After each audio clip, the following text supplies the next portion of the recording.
Na sequência, Mônica Mazuni Osaka.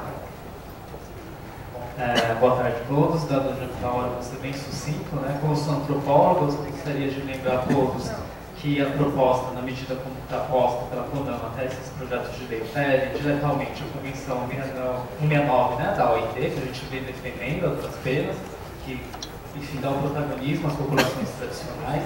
Lembrar que o Brasil vem vendo nesse quadro dessa urgente demanda da aceleração do licenciamento ambiental, no mesmo momento que a gente vê as unidades, as TIs, né, as terras indígenas, a exploração das populações quilombolas decrescer, né? Então a gente vê com muito receio, inclusive a portaria interministerial 60 de 2015, que vai dizer que no final das contas a gente só precisa ter o consentimento prévio das populações tradicionais quando elas forem tituladas, né? Que são, enfim, é um percentual mínimo, né?